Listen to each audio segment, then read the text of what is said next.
ভারত মুসলিম শাসনের poster paper. Mohammad বিন কাসিম এটি তার অভিযান তত্ত্ব, সুলতান মাহমুদ তার এটি ফলাফল তত্ত্ব, মুইজউদ্দিন এটি তার রাজনৈতিক তত্ত্ব। সুপ্রিয় শিক্ষার্থীবৃন্দ, সম্পূর্ণ উত্তরটি এখানেই শেষ হলো। আসসালামু আলাইকুম। সুপ্রিয় শিক্ষার্থীবৃন্দ, আরপিএইচ স্কুলের পক্ষ থেকে সবাইকে স্বাগত জানাচ্ছি আরও একটি নতুন অ্যাসাইনমেন্ট উত্তরে।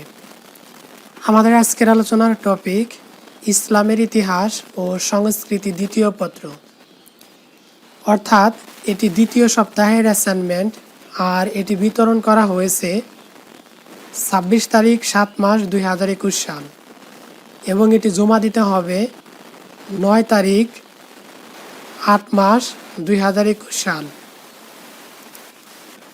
সর্বপ্রথম আমরা অ্যাসাইনমেন্টটির নির্ধারিত প্রশ্নটি দেখব। প্রশ্নটি সাধারণত করা হয়েছে প্রথম অধ্যায় ভারতে মুসলিম শাসন প্রতিষ্ঠা, আর অ্যাসাইনমেন্টে বলা আছে ভারতে মুসলিম শাসন প্রতিষ্ঠার সময় পরিক্রমা অনুযায়ী উল্লেখযোগ্য ঘটনাবলীর সংক্ষিপ্ত বিবরণ সহ একটি পোস্টার পেপার তৈরি করো। এখানে যে নির্দেশনাবলী দেওয়া আছে, মোহাম্মদ বিন কাসেমের অভিযানের কারণ, খ নম্বরে সুলতান মাহমুদের ভারত অভিযানের উদ্দেশ্য ও ফলাফল, গ নম্বরে মুইজউদ্দিন মোহাম্মদ ঘুরির অভিযান পূর্ব ভারতের রাজনৈতিক অবস্থা, এবং সর্বশেষ প্রশ্ন ঘ নম্বর উল্লেখযোগ্য ঘটনাবলী সম্মিলিত একটি পোস্টার তৈরি করতে হবে। চলো তাহলে এর শিরোনামটা দেখা যাক। এর শিরোনাম হবে ভারতে মুসলিম শাসন প্রতিষ্ঠা। চলো তাহলে পর্যায়ক্রমে উত্তরগুলো দেখে নেওয়া যাক। পাতা নাম্বার 1, যখন তোমরা পাতা নাম্বার 1-এ আসবে ঠিক খাতার উপরে এভাবে লিখে দেবে এইচএসসি অ্যাসাইনমেন্ট 2021 ইসলামের ইতিহাস ও সংস্কৃতি দ্বিতীয় পত্র, ক নং প্রশ্নের উত্তর। মোহাম্মদ বিন কাসেমের অভিযানের কারণ বর্ণনা করা হলো। এর নিচ দিয়েই তোমরা লিখে দেবে পাতা নাম্বার 2। ভারতে মুসলিম শাসন প্রতিষ্ঠা। ভারতে মুসলিম শাসন প্রতিষ্ঠার সময় পরিক্রমা অনুযায়ী উল্লেখযোগ্য ঘটনাবলীর সংক্ষিপ্ত বিবরণ সহ একটি পোস্টার পেপার তৈরি করা হলো। মোহাম্মদ বিন কাসেমের অভিযানের কারণ, আমি শুধু সংক্ষিপ্ত আকারে পড়ে দিচ্ছি, তোমরা সম্পূর্ণটুকু লিখে দেবে।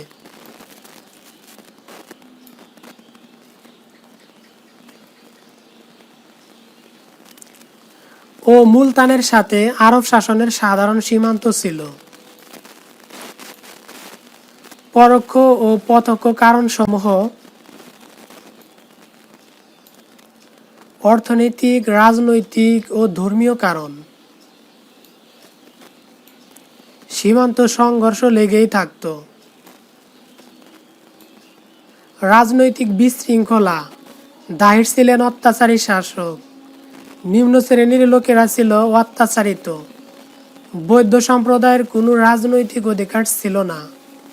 সুতরাং এই সময় অর্থাৎ এই সুযোগ কাজে লাগিয়ে হাজ্জাজ সিন্ধু জয় করে সাম্রাজ্যের বিস্তার ঘটাতে চেয়েছিলেন।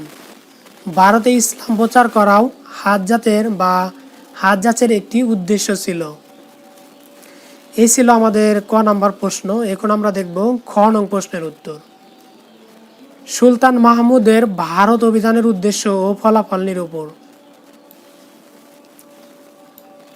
রাজনৈতিক কারণ, ভারতের অনেক রাজা জয়পালের সাথে মাহমুদ বিরোধী জোটে যোগদান করেন।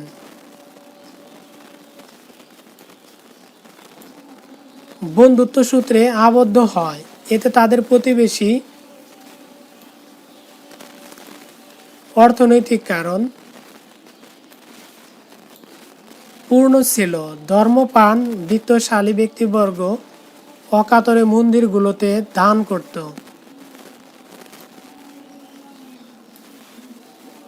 ভারত থেকে প্রচুর ধন রত্ন নিয়ে নিজ দেশে ফিরে যান।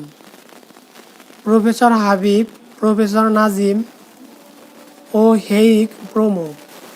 আধুনিক ঐতিহাসিকগণ সুলতান মাহমুদের ভারত অভিযানের কারণ হিসাবে অর্থনৈতিক কারণকেও অধিকতর গুরুত্ব দিয়েছেন।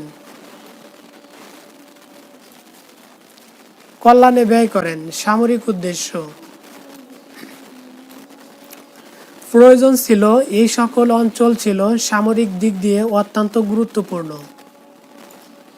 সুতরাং তিনি বারবার ভারত আক্রমণ করে তার সামরিক উদ্দেশ্য হাসিল করেছিলেন। এই মত সমর্থন করেন না। তারা মনে করেন মাহমুদের যুগে শাসকগণ ইসলাম প্রচার করা তেমন কর্তব্য বলে মনে করতেন না। সকল মন্দির ছিল যুগ যুগ ধরে সঞ্চিত সম্পদে পূর্ণ। সর্বোপরি তার সেনাবাহিনীতে হিন্দু সৈন্যের উপস্থিতি তার ধর্ম প্রচারের উদ্দেশ্যে অনুমোদন করে না। সুলতান মাহমুদের ভারত অভিযানের ফলাফল অন্তর্ভুক্ত করেননি এবং কোনো স্থায়ী সাম্রাজ্যও প্রতিষ্ঠা করেননি। বিজয় স্থায়ী না হলে তার বিজয় পরবর্তীকালে মুসলমানদের ভারত বিজয়ের পথ সুগম করেছিল। সুলতান মাহমুদের অভিযানের সময় ভারতীয় সামরিক শক্তি ও রণকৌশল মুসলমানদের সামরিক শক্তি ও রণকৌশলের তুলনায় যে কত দুর্বল তা প্রকটভাবে ধরা পড়ে।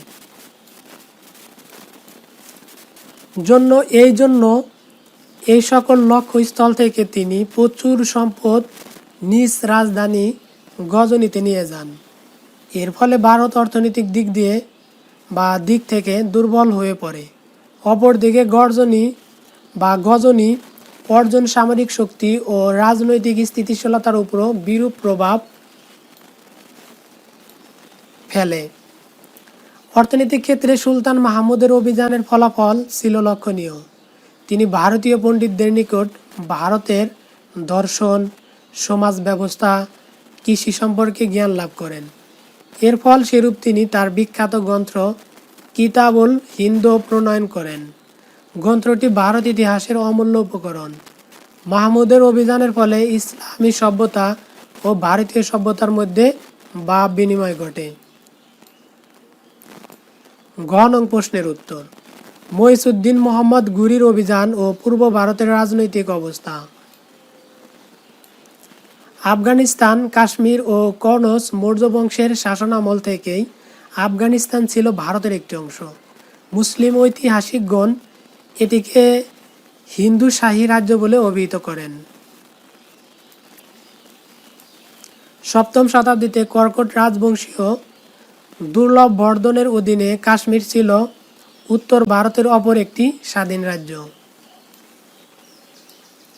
গুরুত্বপূর্ণ রাজ্য হিসাবে পরিগণিত হতো। তিনি গৌড়-জয় এর রাজাকে হত্যা করেন এবং কাশ্মীর রাজ ললিতাদিত্যের সহায়তায় তিব্বত অভিযান করেন। ওরজর প্রতিহার রাজবংশের আধিপত্য প্রতিষ্ঠিত। সিন্ধু ও মালব থেকে দিল্লি ও আজমির। মোহাম্মদ বিন কাসিম 712 সালে মুসলিম শাসন প্রতিষ্ঠা করেন। গুজরাট, আসাম ও নেপাল মুসলিম বিজয়ের কালে গুজরাট ছিল গুরজর প্রতীক্ষার বংশের অধীনে। হন ভারতীয় উপমহাদেশের উত্তর পূর্ব প্রান্তসীমায় অবস্থিত একটি রাজ্য হল আসাম। সুপ্রিয় শিক্ষার্থীবৃন্দ, যখন তোমরা প্রশ্নটির ঠিক ঘ নাম্বার অংশে আসবে, খাতার উপরে লিখে দিবে পোস্টার তৈরি নিম্নরূপ। তারপর তোমরা এই পোস্টারটি এঁকে দিবে এবং এই পোস্টারটি আঁকার পরে তারপরে তোমরা এই চিত্রটি অর্থাৎ ভারত মুসলিম শাসনের পোস্টার পেপার। মোহাম্মদ বিন কাসিম এটি তার অভিযান তত্ত্ব, সুলতান মাহমুদ তার এটি ফলাফল তত্ত্ব, মহিউদ্দিন এটি তার রাজনৈতিক তত্ত্ব। সুপ্রিয় শিক্ষার্থীবৃন্দ, সম্পূর্ণ উত্তরটি এখানেই শেষ হলো। আবারও হাজির হব নতুন কোনো টপিক নিয়ে। সে পর্যন্ত সবাই ভালো থাকো, সুস্থ থাকো। আসসালামু আলাইকুম।